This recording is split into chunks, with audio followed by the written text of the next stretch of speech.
Last weekend, every NASCAR Cup Series driver sweat their jewels off for 400 laps at the Monster Mile.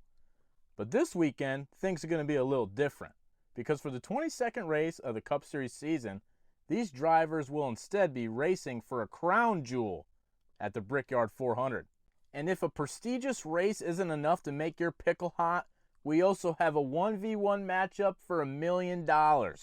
So while I've had probably the shittiest week of my entire life since returning to Dover on Monday morning, there are still paint schemes to review. Let's go. Starting us off, as always, is Ross the Boss. And let me just say, I think Ross was the most hated person in all of Delaware on Sunday.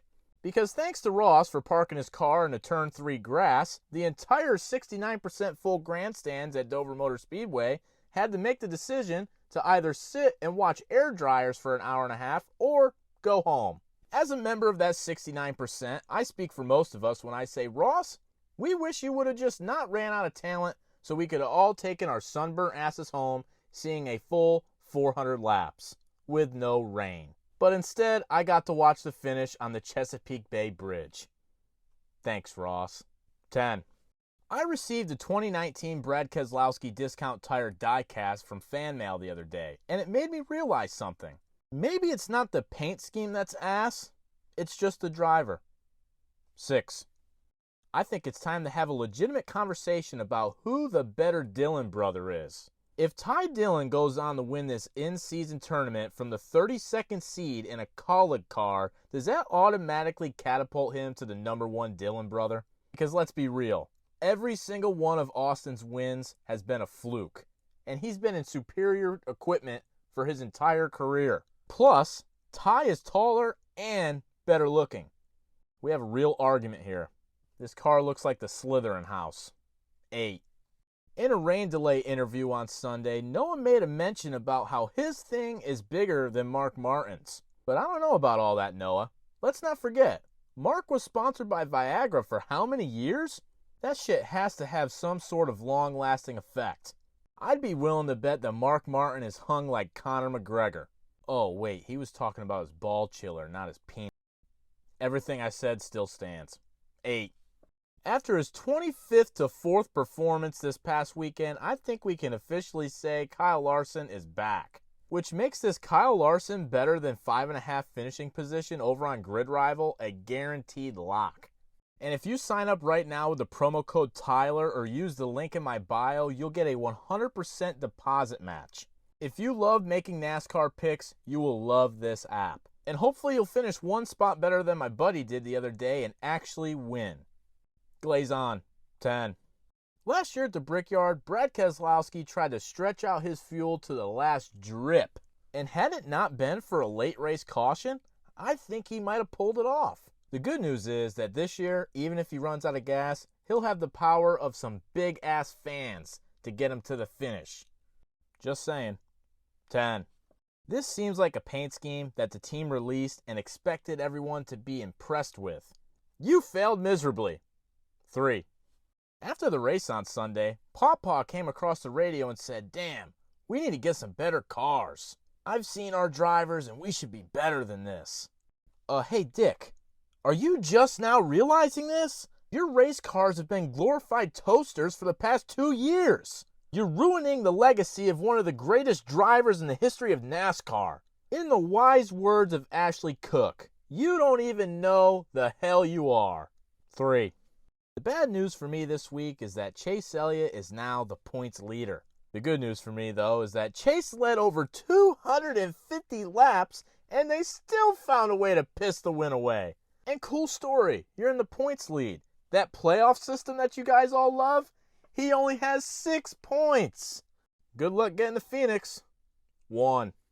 Just how NASCAR drew it up. The 32nd seeded Ty Dillon and the whatever seeded Ty Gibbs battling for $1 million prize at the Brickyard. 2 kids that grew up thinking having a $3 million lake house was a normal thing. 2 drivers that only have their seats because of their granddaddies. And 2 drivers that won't see a single fucking penny of the $1 million. And some of you guys are surprised by this. The prize money has always gone to the teams. Let's go Ty Dillon. 9. The entire crowd at Dover booed at Denny Hamlin during driver intros, but after the race they all let out a bunch of cheers? I'm glad I didn't drink any of the water while I was there. Y'all are fucked up. 9. Gia must have told Ryan to go be that guy because he drove from 31st to 8th at a track that you supposedly can't pass at. I gotta say, the biggest problem in NASCAR is the shitty TV coverage. There were battles throughout the field. They just weren't showing them to you. 9. I just know there's not a chance in hell AJ Allmendinger's using Grizzly nicotine pouches, unless he's putting them up his ass, because that would explain the way the guy walks. 10. Mr. Buescher. RFK has stepped it up a notch this year like Chris Buescher didn't already have some of the best paint schemes in all of NASCAR. Am I crazy to think this might actually be better than the Cinnamon Toast Crunch car? With all these crazy product activations that Kroger's doing with RFK this year, it begs the question, what the fuck were they doing for all those years with JTG? They had Ricky Stenhouse out there in the Cottonelle car. And Buescher gets this? Ricky's got to be pissed, man. 10. With these second place finishes starting to stack up, Chase Briscoe's filling that Martin Truex Jr. role perfectly. Speaking of Martin, I saw him on Saturday. It wouldn't kill the guy to buy a new pair of jeans. 10. Remember I gave you that spiel last week that Kyle Larson had his talent taken away by the Monstars? Well, they gave his talent back and they took bells instead. Buddy was spinning out like he was on an episode of Price is Right. 0. Chachi! 10.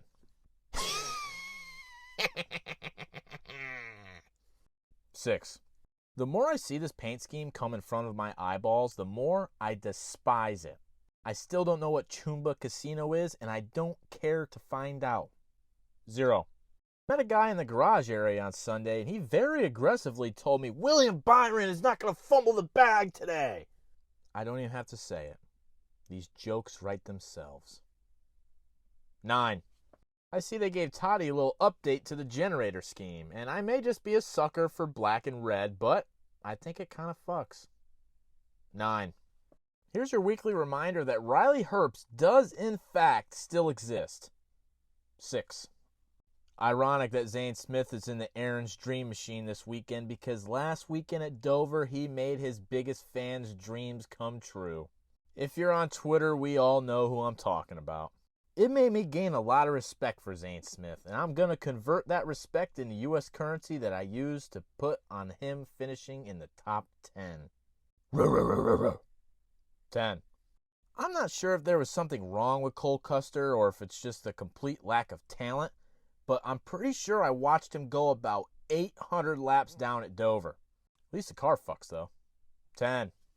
After a lot of cringy back and forth with Mamba Smith, John Hunter Nemechek has officially been eliminated from the in-season tournament. I also don't know what the hell I'm looking at. 4. Ditto. 3. You know, I would give Michael Jordan shit for how bland this paint scheme is, but I get it. You have to save all the money you possibly can for when you have to buy your charters back from NASCAR. 4. I've already been through it with this paint scheme a million times before. Scott, no offense to you whatsoever, buddy. I'm sure the wrap job is perfect. This sucks. 0. Ally. 8. I gotta be honest, guys. I almost went to Arby's for lunch today, but then I remembered Culver's exists. 8. A small part of me almost wants Ty Gibbs to win this bracket challenge. Because think about how awesome of a trivia question it would be.